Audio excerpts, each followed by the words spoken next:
Hello everyone, welcome to the online platform of competition community. मैं मीमांशा। हम पढ़ रहे हैं वन डे एग्जाम के लिए बायोलॉजी और आज हम देखने वाले हैं ह्यूमन डाइजेस्टिव सिस्टम यानी कि मनुष्यों में पाचन तंत्र। इसके पहले हमने पोषण पढ़ लिया है, न्यूट्रिशन पढ़ लिया है। किसमें? एनिमल्स में न्यूट्रिशन मतलब जंतु में पोषण, और साथ में पौधों में भी पोषण पढ़ लिया है हमने। ठीक है, अब आज हमको देखना है कि ह्यूमन में किस तरह से पोषण होता है, न्यूट्रिशन होता है, हमने ऑलरेडी देखा हुआ है। अब इसका फिनोमेना क्या है, मतलब किस तरह से प्रोसीजर है। तो क्या जब इसको पढ़ेंगे तो क्या बोलेंगे? ह्यूमन डाइजेस्टिव सिस्टम मतलब क्या? मनुष्य का पाचन तंत्र। अब जो भी भोजन हमने लिया है, चाहे क्या हो, वो मीट हो या फिर कोई वेजिटेबल हो, सब्जियां हो, जिस भी तरीके से हमने भोजन लिया है, क्या करना है? उससे बनाना है हमको एनर्जी। क्या करना है? उससे निकालना है ऊर्जा, एनर्जी। क्योंकि जीवों को हर काम करने के लिए, चाहे वो चले फिरे या कोई भी काम करे, उसके लिए क्या चाहिए? एनर्जी चाहिए, है ना। तो हमें भी क्या चाहिए? एनर्जी, अपने सारे काम को करने के लिए। चाहे आप उठ रहे हैं, बैठ रहे हैं, मूवमेंट कर रहे हैं, आप पढ़ाई कर रहे हैं, सबके लिए क्या चाहिए भाई? आपको एनर्जी चाहिए। ब्रेन को भी क्या चाहिए? एनर्जी चाहिए, ग्लूकोज चाहिए। तो कहाँ से मिलेगा? आपने जो भोजन किया है, वही भोजन का क्या किया जाएगा? पहले डाइजेशन किया जाएगा, पाचन किया जाएगा, और वो एनर्जी कहाँ पहुंचेगी? आपके ब्लड के माध्यम से पहुंचेगी आपकी कोशिकाओं तक। अल्टीमेटली जो भी चीजें होती है हमारी बॉडी में, कहाँ होती है? हमारी कोशिकाओं में। कोशिकाओं को क्या बोलते हैं? Structural, fundamental and basic unit of life. मतलब क्या? सभी चीजें कहाँ होंगी? आपकी कोशिकाओं में होंगी। तो चाहे आप सांस ले या आप भोजन करें, सब चीजों को जाना कहाँ है? हमारी कोशिकाओं तक। आपने भोजन ले लिया, मान लिया आपने क्या? कार्बोहाइड्रेट लिया, तो उससे क्या बनेगा? ग्लूकोज। और ग्लूकोज कहाँ पहुंचेगा? आपकी कोशिकाओं तक। मान लीजिए आपको क्या करना है? सोचना, समझना है, पढ़ना है, तो आपको ब्रेन को भी क्या चाहिए? एनर्जी चाहिए, फ्यूल चाहिए। जैसे कि गाड़ी को चलने के लिए क्या चाहिए होता है? पेट्रोल। वैसे ही दिमाग को क्या चाहिए? फ्यूल। फ्यूल किसके फॉर्म में आएगा?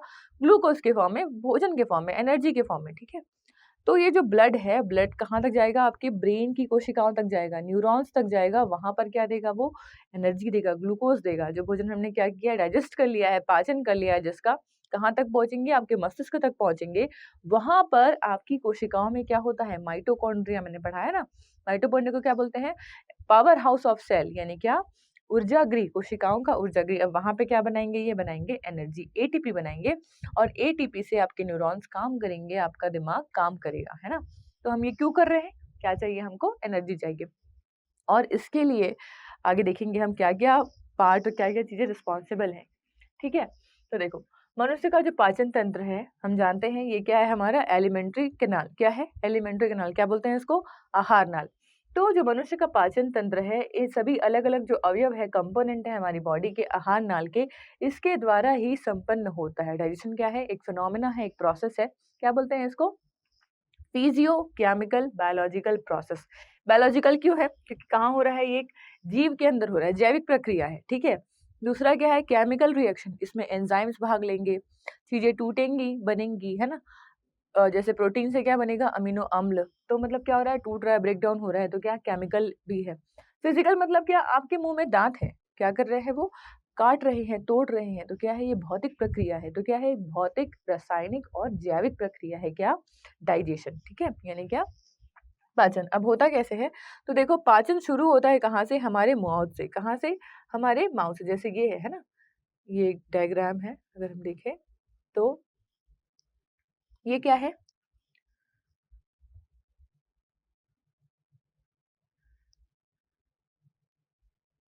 ये क्या है? हमारा माउथ है। ठीक, क्या है? ये हमारा माउथ। अब माउथ से भोजन क्या करते हैं? हम अंदर लेते हैं। क्या बोलते हैं इसको? इंजेशन या फिर अंतर्ग्रहण। क्या बोलते हैं? इंजेशन या फिर अंतर्ग्रहण। तो क्या है? पहली प्रक्रिया क्या हो गई? अंतर्ग्रहण। ठीक है, इसको ले रहे हैं माउथ से। फिर क्या करेंगे? यहाँ पर जाके क्या करेंगे? इसका पाचन करेंगे। क्या करेंगे?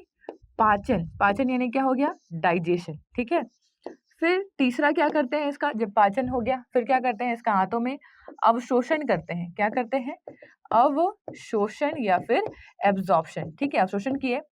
अब जो भोजन किया है, अवशोषित हो चुका है, कहाँ पहुंचाना है? सभी कोशिकाओं तक। क्या करेंगे? इसे एनर्जी बनाएंगे। तो क्या बोलेंगे इसको हम लोग? स्वांगीकरण या फिर एसिमिलेशन। क्या बोलेंगे? स्वांगीकरण। क्या किया? चीजों को एब्जॉर्ब कर लिया, उसको क्या कर रहे हैं? हम यूज कर रहे हैं। और पांचवा में क्या कर देंगे? इसका निष्कासन, यानी शरीर से क्या कर देंगे? इसको एक्सक्रीट आउट कर देंगे, बाहर कर देंगे। तो क्या बोलेंगे इसका? बहिर्गमन या फिर निष्कासन। ठीक है, तो ये क्या है? ये क्या है? एक तरह की प्रक्रिया है जो क्या डाइजेशन के अलग-अलग फॉर्म में होती है। पहला क्या होगा, अंतर्ग्रहण, मतलब क्या करेंगे आप भोजन को इंजेस्ट करेंगे, लेंगे, मुँह के अंदर डालेंगे, फिर क्या करेंगे, चबाएँगे, काटेंगे। फिर क्या होगा, इसका पाचन शुरू होगा, किसके प्रेज़ेंस में होता है, एंजाइम के प्रेज़ेंस में, ठीक है? पाचन हुआ, फिर जो बचा हुआ भोजन क्या करेंगे, उसका एब्ज़ॉर्प्शन करेंगे, अवशोषण करेंगे। फिर क्या होगा, जो भोजन अवशोषित हो गया, क्या करेंगे, उसका यूज़ करेंगे, क्या बोलेंगे, स्वांगीकरण, और फिर लास्ट में क्या होगा, इसका निष्कासन या फिर इजेशन। तो यही 5 टाइप हैं किसके, हमारे पाचन के। एक को क्या बोलते हैं, इंजेशन, इंजेशन यानी कि अंतर्ग्रहण, दूसरे को बोलते हैं क्या, डिजेशन, डिजेशन यानी क्या, पाचन, या फिर इसी को बोलते हैं डाइजेशन। फिर होता है क्या, एब्जॉर्प्शन यानी अवशोषण। फिर होता है क्या, एसिमिलेशन यानी स्वांगीकरण, और फिर लास्ट में क्या होता है, इजेशन यानी कि बहिर्गमन या निष्कासन, क्या बोलते हैं, इजेक्ट करना, इजेशन, ठीक है। तो ये 5 प्रक्रिया है भोजन की पाचन की, कैसे होगी आगे हम देखेंगे, ठीक है। जैसे देखो, ये मानव का माउथ है, क्या है ये हमारा माउथ, ठीक है। माउथ से शुरू होता है क्या, हमारा एलिमेंट्री कैनाल, क्या, एलिमेंट्री कैनाल यानी क्या, आहार नाल, ठीक है। जब ये आगे जाएगा तो खुलेगा किसमें, हमारे अमाशय में। अमाशय को ये क्या बोलते हैं, जठर, ठीक है। अब इस अमाशय के साथ यहाँ पर लगा होता है क्या, एक लीवर, क्या लगा होता है, लीवर, और लीवर से जुड़ा होता है क्या, बाइल, क्या बोलते हैं इसको, पित्ताशय या गॉल ब्लैडर, ठीक। अब साथ में यहाँ पर क्या लगे होते हैं, यहाँ पर होता है अग्नाशय, अग्नाशय यानी क्या, पैनक्रियास, ठीक है। और फिर ये खुलता कहाँ है, तो ये खुलता है छोटी आंत में, किसमें, छोटी आंत, ये पूरा पार्ट बनाती है छोटी आंत, स्मॉल इंटेस्टाइन, ठीक है। और फिर यही आगे जाके क्या बनाती है, तो लार्ज इंटेस्टाइन यानी क्या, बड़ी आंत, ठीक है। यही क्या बनाएगी आगे जाके, बड़ी आंत, ठीक है। तो ये क्या हुआ, हमारा डाइजेशन का प्रोसेस है, ठीक। अब ये जो बड़ी आंत है, यहाँ से क्या होता है, ये बनता है रेक्टम और एनस, और यहाँ पर लगा होता है क्या, यहाँ पर लगा होता है क्या, बड़ी आंत का एक पार्ट, क्या बोलते हैं इसको, यहाँ पर ये क्या है, वर्मीफॉर्म अपेंडिक्स, ठीक है। तो ये क्या हुआ, ये हुआ हमारा स्मॉल इंटेस्टाइन, क्या हुआ, छोटी आंत, ये क्या है, बड़ी आंत, ये क्या है, अग्नाशय, ये क्या है, स्टमक या फिर जठर, या फिर इसी को क्या बोलते हैं, अमाशय। देखते हैं, ये क्या हुआ हमारा, पहले मुख गुहा या माउथ। तो हम जैसे ही भोजन ग्रहण करते हैं, कहाँ सबसे पहले कहाँ जाता है, हमारे मुंह में जाता है। और हमारे मुंह में क्या लगे हुए हैं भाई, तो हमारे मुंह में लगे हुए हैं, ये क्या है, मुख गुहा या बकल कैविटी। यहाँ पे क्या लगे होते हैं, इस तरह से दांत लगे होते हैं, क्या लगे होते हैं, दांत, ठीक है। ये दांत क्या करते हैं, भोजन को चबाते हैं। तो क्या है, ये भौतिक प्रक्रिया, क्या कर रहे हैं, फिजिकल प्रोसेस, दांत को क्या कर रहे हैं, भोजन को काट रहे हैं, छोटे टुकड़ों में बदल रहे हैं, ठीक है। यहीं पर क्या लगा होता है, एक जीभ, है ना। जीभ क्या करता है, भोजन को मिलाने का काम करता है। अब साथ में यहाँ पर लगे होते हैं कुछ क्या, ग्लैंड्स। देखो, जो हमारा बॉडी है ना, इसमें जो पूरा हमारा आहार नाल है, इसकी पूरी लंबाई होती है 9 मीटर की, कितने, 9 मीटर्स की। अब इस 9 मीटर में 6 मीटर का तो क्या होता है, स्मॉल इंटेस्टाइन, यानी छोटी आंत कितने मीटर की होती है, 6 मीटर की होती है। बाकी बचा हुआ 3 मीटर का, ठीक है। तो स्टार्ट कहाँ से होता है, हमारे माउथ से। माउथ में क्या हो रहा है, फिजिकल प्रोसेस, दांत, जो दांत है क्या कर रहे हैं, इनको चबा रहे हैं, ठीक है। अब ये जो पूरी बॉडी है, इसमें जो मेन ऑर्गन है, पूछता है कि हमारे पाचन कौन-कौन से पाचक अंग है, प्रमुख पाचक अंग कौन से हैं, और सहायक पाचक अंग कौन से हैं, यानी कि which are the main digestive organs and which are the supplementary या एसेसरी डाइजेस्टिव ऑर्गन्स, ठीक है। तो मेन क्या-क्या हो जाएगा, ये जो हमारा माउथ है, फिर क्या है, यहाँ पर स्टमक है, स्टमक यानी इसी को क्या बोलते हैं, अमाशय, ये क्या है, हमारा मेन ऑर्गन है। इसके बाद क्या आता है, इसके बाद आता है हमारा बड़ी आंत और छोटी आंत। छोटी आंत यानी स्मॉल इंटेस्टाइन, क्या बोलते हैं इसको, छोटी आंत, और दूसरा होता है क्या, लार्ज इंटेस्टाइन, क्या बोलते हैं इसको, बड़ी आंत, ठीक है।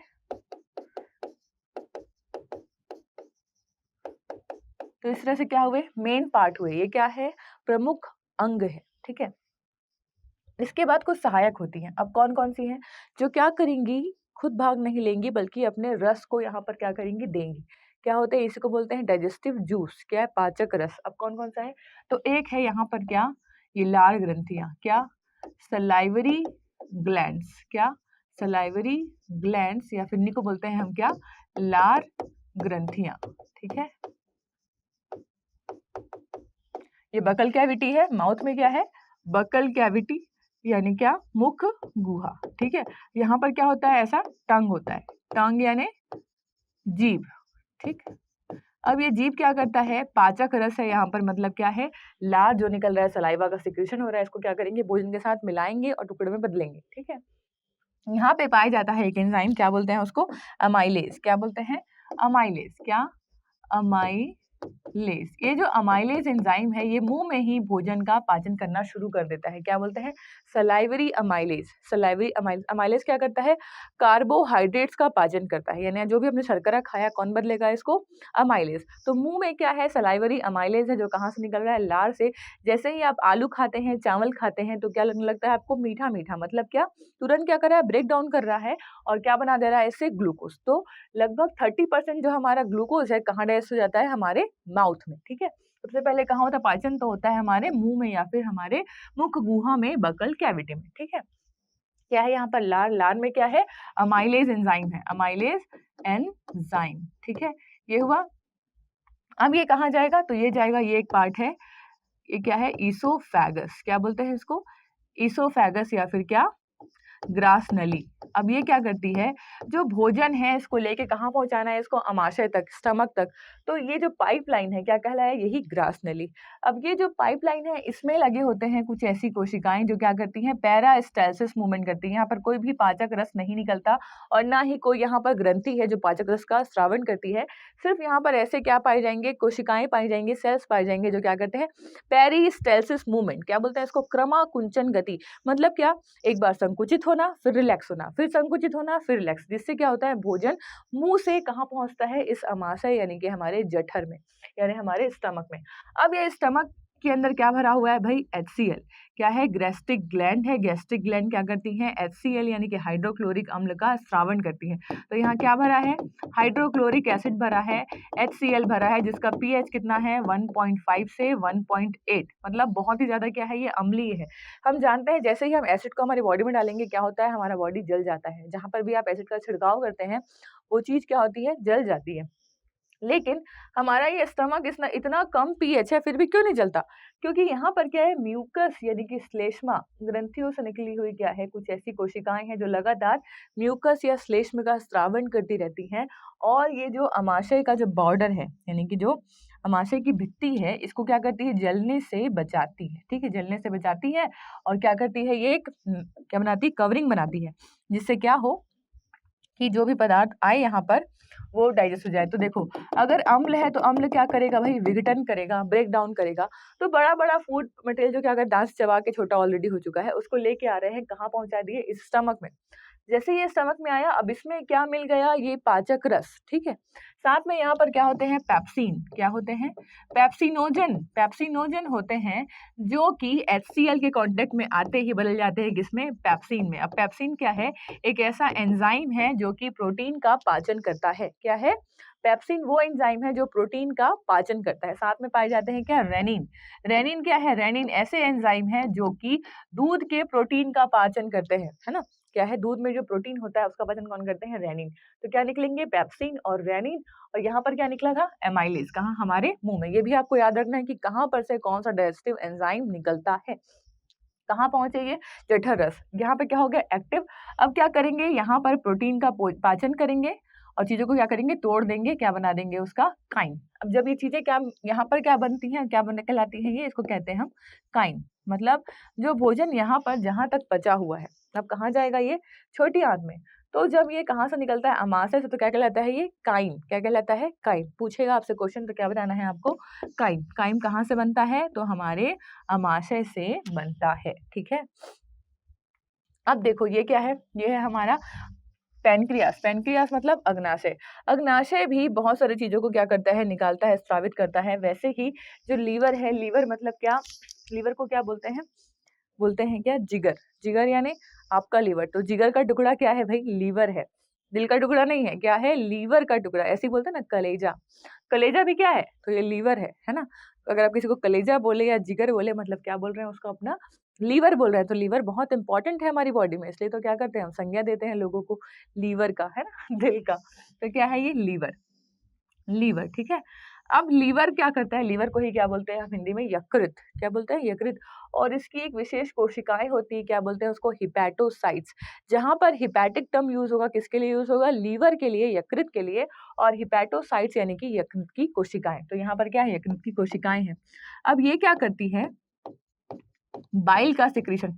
हमारे शरीर की सबसे बड़ी ग्रंथि कौन सी है, लीवर। इसका वजन कितना होता है, लगभग 1.5 केजी, यानी कि लगभग 1.5 किलो के आसपास क्या होते हैं, ये लीवर होते हैं। और ये क्या करते हैं, एंजाइम का सिक्रीशंस करते हैं, साथ में पाचक रस का भी सिक्रीशन करते हैं। और क्या बनाते हैं, पित्त रस। पित्त रस यानी क्या, बाइल जूस। क्या बनाते हैं, बाइल जूस। अब ये जो बाइल जूस है, ये बहुत ज्यादा इंपॉर्टेंट रोल प्ले करता है किसमें, फैट के एब्जॉर्प्शन में। अब बाइल जूस कहाँ जाके, यहाँ से जाएगा। और कहाँ, क्योंकि ये क्या है, बहिस्रावी ग्रंथियां हैं, ऐसी ग्रंथियां जो अपना सिक्रेशन किसी पाइप के द्वारा देती हैं, क्या कहलाती हैं, बहिस्रावी या फिर एक्सोक्राइन। लेकिन जो ग्रंथियां अपना श्रावण वहीं पर डाल देंगी, क्या कहलाएंगी, सीधा रक्त में डाल देंगी, क्या कहलाएंगी, अंतःस्रावी या एंडोक्राइन। तो लीवर है वो क्या है, एक्सोक्राइन। स्टमक क्या था भाई, एंडोक्राइन, अपने अंदर ही क्या कर रहा था, एंजाइम्स को छोड़ रहा था। लेकिन ये क्या कर रहा है, रस का स्रावण कहाँ कर रहा है, बाहर। और कहाँ जाके जमा हो रहा है, तो इस गॉल ब्लैडर यानी कि पित्त रस के संग्राहक यानी पित्ताशय में। कहाँ, गॉल ब्लैडर या पित्ताशय में। अब यहाँ से धीरे धीरे क्या होगा, ये रिलीज होगा कहाँ, हमारे स्मॉल इंटेस्टाइन में, छोटी आंत में। साथ में जो हमारे से भोजन है काइम के रूप में वो भी पहुंचा, ठीक। अब ये जो पित्त रस है ना, ये मेन रोल प्ले करता है किसमें, इमल्सिफिकेशन में। इमल्सिफिकेशन मतलब जो तेल है या वसा है, क्या करते हैं, उसका पायसीकरण करते हैं, ताकि क्या कर सके, उसको हम पचा सके, है ना। वसा जब पानी के साथ मिलती है तो क्या बनाती है, पायस। तो मिल्क भी क्या है, एक तरह का पायस है, इमल्शन है। तो क्या वो करेगा, ये इसका इमल्सिफिकेशन करेगा। और जो विटामिन है जैसे कि ए, डी, ई के मैंने बताया किसमें घुलनशील है, वसा में घुलनशील, तो यहीं से एब्जॉर्ब होंगे। मतलब ये जो बाइल जूस आ रहा है, ये क्या करेगा, ए, डी, ई के का एब्जॉर्प्शन करेगा, करने के लिए क्या करेगा, इसको हेल्प करेगा जो भोजन आया है, ठीक है। वैसे ही जितने भी आप क्या करते हैं, दवा खाते हैं, मेडिसिन लेते हैं, कहाँ से मेटाबोलाइट होती हैं, तो इसी लीवर। लीवर क्या करता है, इसको मेटाबोलाइज करता है।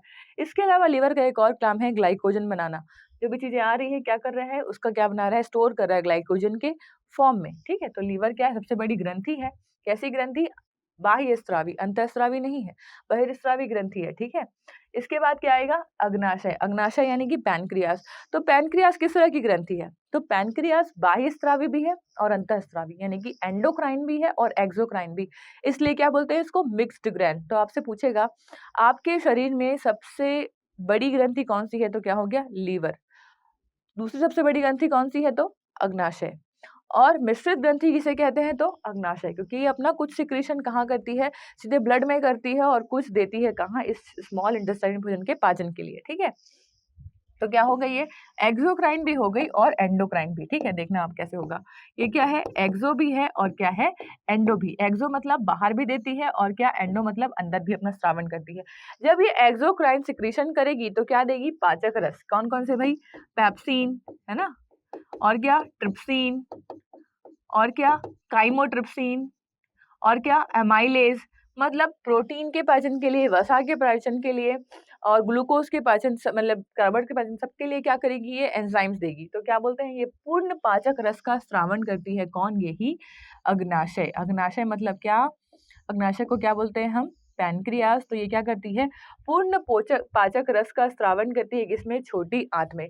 साथ में इनसे भी क्या आ रहा है, पूर्ण पाचक रस आ रहे हैं। कहाँ से आ रहा है, लीवर से बाइल आ रहा है, और स्टमक से पूरा का पूरा भोजन आ रहा है काइम के फॉर्म में। अब कहाँ पहुंचे, ये पहुंचे छोटे स्मॉल इंटेस्टाइन में। इसके अलावा जो अग्नाशय है, ये दो तरह के और चीजों का स्रावन करती है। एक है क्या, एक है ग्लूकागॉन हार्मोन, ग्लूकागॉन हार्मोन, और साथ में क्या, इंसुलिन हार्मोन। क्या, इंसुलिन हार्मोन। अब इनका क्या फंक्शन है, ये हम आगे इसमें पढ़ेंगे, जब किसके बारे में पढ़ेंगे, हार्मोन्स के बारे में पढ़ेंगे, ठीक है, एंडोक्राइन सिस्टम के बारे में पढ़ेंगे।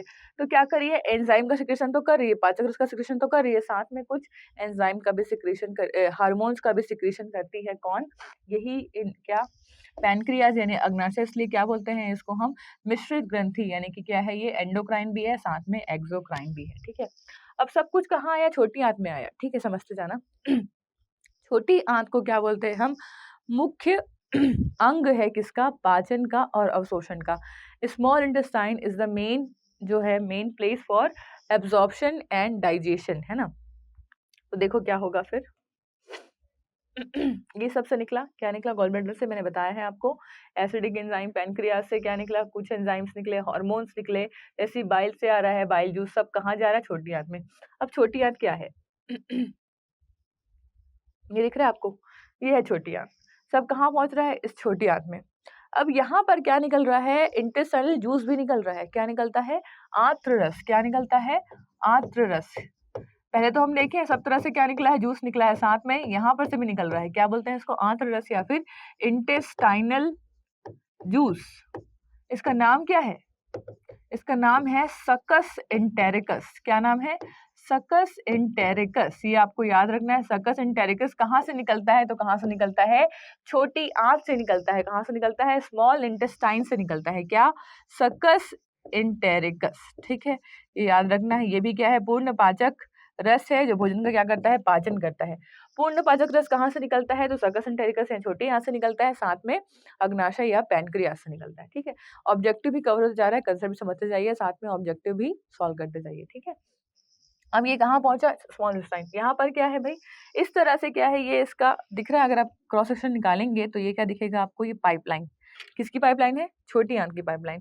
अब इसके अंदर जब इसको और आप देखते हैं क्या करके, जूम करके, तो दिख रहा है इस तरह से क्या है? कोशिकाओं की लेयर्स हैं और साथ में क्या निकले हैं? ये है विलाई। क्या है ये? विलाई। क्या है? इसको बोलते हैं विलाई। मतलब इनफोल्डिंग्स है, जो छोटी आंत की भीतरी दीवार है वो क्या करी है? इस तरह से इनफोल्डिंग बना ली ताकि क्या करे? अवशोषण का स्तर और बढ़ा सके, अपने जो शोषण करने की सतह है उसको भी क्या कर सके? बढ़ा सके। तो क्या कर लिया? ये इस तरह से विलाई के फॉर्म में है। क्या बोले इसको? विलाई। अब इस विलाई को आप देख रहे हैं तो इस विलाई के अंदर भी क्या है? विलस प्रेजेंट है। मतलब ये विलाई भी इस तरह की छोटी छोटी छोटी छोटी विलस से मिलके बनी हुई है। मतलब ये भी क्या है? संरचना है जो कि और ज्यादा सरफेस एरिया को बढ़ाती है। ठीक है, अब इस विलस को अगर आप देखें ना तो इसमें ये जो आपको एक सिंगल दिख रहा है, ये क्या है? ये मतलब इसके अंदर भी क्या है? देखो क्या जा रहा है? ये है धमनी, ये है शिरा यानी कि आर्टरी और वेन। अब इसके ऊपर भी कुछ ऐसी कोशिकाएं हैं। कैसी कोशिकाएं? इसको बोलते हैं क्या हम? माइक्रोविलाई या फिर एपिथेलियल सेल्स। क्या है ये? Epithelial cells. और ऐसी सेल है जिसमें क्या है? Brush border. मतलब यहाँ पर भी क्या लगा है? ब्रश लाइक क्या है? यहाँ पर प्रोजेक्शंस है। ये भी क्या करता है? सरफेस एरिया को बढ़ाता है। मतलब सोचो कि ये जो अंदर का जो सरफेस है किसका? इंटेस्टाइन का, ये अपने आप को क्या कर लिया? मॉडिफाई कर लिया है एक विलाई के फॉर्म में। विलाई और विलस बना ली है और ये विलाइज भी और क्या? माइक्रोविलाई के फॉर्म में क्या है? प्रेजेंट है, जो कि सतह को बहुत ज्यादा बढ़ाते हैं। इसलिए तो पूरा भोजन क्या होता है? एब्जॉर्ब होता है। हमारी बॉडी में जितना भोजन हम खाते हैं कम से कम 10 लीटर के बराबर जो भोजन होता है लगातार इस इंटेस्टाइन से क्या होता है? एब्जॉर्ब होता है। क्योंकि हमारे अलग अलग जो ग्लैंड्स हैं वो भी क्या कर रहे हैं? सिक्रेशन दे रहे हैं, स्रावन दे रहे हैं, साथ में मुंह से लगातार लार निकल रहा है, आप पानी ले रहे हैं, भोजन ले रहे हैं। तो लगभग जो 10 लीटर भोजन है ना, ये पूरा हमारी इंटेस्टाइन से क्या होता है? एब्जॉर्ब होता है, अवशोषित होता है। तो ये जो सरफेस है क्या करती है? यहाँ पर सरफेस देती है ताकि क्या हो सके? भोजन का अवशोषण हो सके। तो यहाँ से अवशोषण हुआ, यहाँ से अवशोषण हुआ, अवशोषण होते हुए अल्टीमेटली पूरा भोजन क्या चले जाता है? वो एब्जॉर्ब होगा तो कहाँ जाएगा भाई? हमारे ब्लड में, है ना? कहाँ जाएगा? हमारे ब्लड में। तो भोजन का ब्लड तक पहुंचना और ब्लड के बाद पहुंचने के बाद क्या करना? उसका कोशिकाओं तक पहुंचना, उसका उपयोग होना क्या कहलाता है? स्वांगीकरण या फिर एसिमिलेशन। तो अभी क्या कहलाया ये? स्मॉल इंटेस्टाइन, छोटी आंत, ये क्या है? सबसे बड़ा भाग है किसका? पाचन का प्रमुख और सबसे बड़ा भाग है। क्या है इसकी लंबाई? मैंने बताया इसकी लंबाई है क्या? 6 मीटर। ठीक है, ये आपको याद रखना है। तो जो भोजन के पाचन का मुख्य अंग कौन सा है? तो स्मॉल इंटेस्टाइन या फिर छोटी आंत है। ठीक है, जो सर्दी है तो मे बी आपको आवाज ठीक से नहीं आ रही होगी, लेकिन समझिएगा। ठीक है, तो एसिमिलेशन क्या होता है? मतलब भोजन क्या कर लिया हमने? खा लिया, अवशोषित कर लिया। अब क्या करना है? इसको पहुंचाना है बॉडी के डिफरेंट पार्ट तक। तो देखो ये दिख रहा है लिम्फ, हम साथ में लसिका तंत्र और रुधिर तंत्र, यानी क्या? ब्लड सर्कुलेशन और फिर लिम्फ सर्कुलेशन, दोनों के माध्यम से क्या होता है? भोजन पहुंचता है कहाँ? सभी कोशिकाओं तक। और वहां पर क्या होगा? हर कोशिका तक, हर वेन तक, कैपिलरी यानी कोशिकाओं के माध्यम से पहुंचेगा हर अंग तक। और वहां पर क्या होगा? भोजन का यूटिलाइजेशन होगा, पाचन होगा, और क्या करेंगे? यही देंगे एनर्जी। तो क्या बोलते हैं इसी को? एसिमिलेशन। तो पाचन अल्टीमेटली होता कहाँ है? पाचन एक प्रक्रिया है, लेकिन भोजन का जो टूटना होता है वो कहाँ टूटता है? जाके हमारी कोशिकाओं तक। और वहीं पे क्या बनती है? एनर्जी। किसके फॉर्म में? एटीपी के फॉर्म में। ठीक है, एटीपी के आपको क्या बोलते हैं भाई?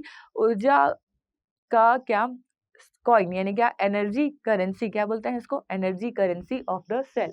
ठीक है, तो ये क्या हुआ, एसिमिलेशन, जो भी चीजें हमने क्या की है, एब्जॉर्ब की है, कहाँ पहुंच गई, तो हमारे कहाँ पहुंच गई, तो हमारे इंटेस्टाइन से पहुंच गई कहाँ, हमारे डिफरेंट बॉडी पार्ट्स तक। अब ये बॉडी पार्ट्स तक जैसे जाएंगी वहां पे क्या होगा, इसका यूटिलाइजेशन होगा, क्या बनेगा, एनर्जी। तो यही क्या प्रोसेस है हमारे किसका भाई, पाचन का। तो मैंने आपको बताया कि यहाँ तक तो हम पहुंचे थे। इसमें क्या देख लिया कि इस तरह से माइक्रोविलाइज विलाइज प्रेजेंट है और क्या करिए, भोजन का पाचन कर रही है। ठीक है, पाचन करने के बाद जो बचित भोजन था कहाँ पहुंचा। अब जो स्मॉल इंटेस्टाइन होता है ये भी 3 पार्ट में डिवाइड होते हैं, इलियम, जेजुनम, है ना। तो ये क्या है, ये किसका पार्ट है, छोटे यानी कि छोटी आंत या फिर स्मॉल इंटेस्टाइन का पार्ट, क्या बोलते हैं इसको। हाँ, ये 3 पार्ट में डिवाइड है। यहाँ पर को क्या बोलेंगे, डिओडिनम, डिओडिनम, फिर क्या, जेजुनम और इलियम। ठीक है, 3 पार्ट में डिवाइड है क्या हमारी छोटी आंत, डिओडिनम, जेजुनम और इलियम। ठीक है, तो डिओडिनम कहाँ से जुड़ा हुआ है, ये अमाशय के बाद वाले लाइन से सभी जा कहाँ पहुंचता है, डिओडिनम में पहुंचता है। फिर ये जो जेजुनम में सबसे लंबा पार्ट होता है, यहाँ पर क्या होता है, पूरा पूरा एब्जॉर्प्शन, मतलब पूरा पूरा भोजन का पाचन होता है। और इलियम वाले भाग में क्या होगा, इसका अवशोषण होगा और जो चीजें क्या हो गई, पाचित हो गई, पचने के बाद एब्जॉर्ब हो गई।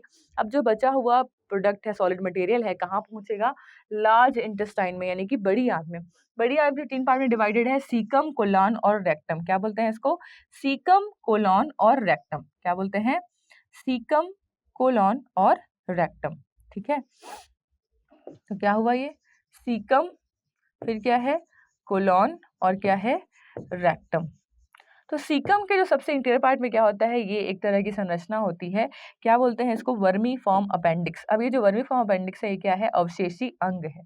ठीक है, जो वेजिटेरियन होते हैं ऑर्गेनिज्म उनमें ये पाया जाता था, लेकिन अब क्या है, हम ओमनीवोर है, मतलब भोजन ग्रीन वेजिटेबल्स भी खाते हैं और मीट भी खाते हैं।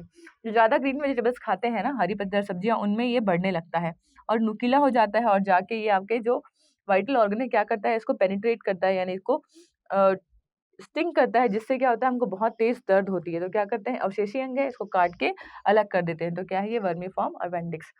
फिर कहाँ पहुंचा ये, सीकम वाले भाग में पहुंचा। यहाँ से कहाँ गया, जेजुनम। तो जो कुछ मेडिसिन्स और वाटर और मिनरल यानी कि जल और खनिज पदार्थों और कुछ मात्रा में दवाइयों का जो होता है अवशोषण कहाँ हो जाता है, इस वाले पोर्शन में, कोलॉन वाले पोर्शन में। फिर कहाँ पहुंचता है, ये रेक्टम में पहुंचता है। रेक्टम क्या करता है, इसको कुछ देर के लिए संग्रहण यानी स्टोरेज प्रदान करता है। स्टोरेज का जगह है क्या, ये रेक्टम वाला।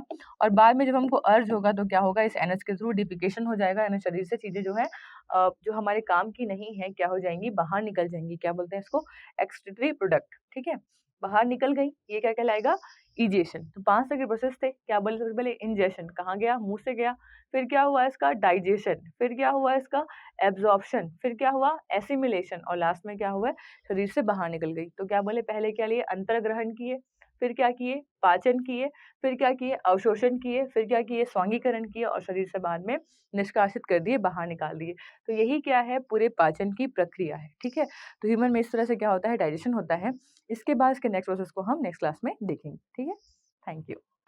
अगर आप चाहते हैं अपने कैरियर को एक नई दिशा देना और सुनहरे भविष्य को साकार करना, तो जुड़िए कंपटीशन कम्युनिटी के साथ। आज ही हमारे वेबसाइट के कैरियर पेज पर विजिट करें अथवा डिस्क्रिप्शन बॉक्स पर दिए गए लिंक पर क्लिक करें। हमेशा आपके साथ टीम कोको।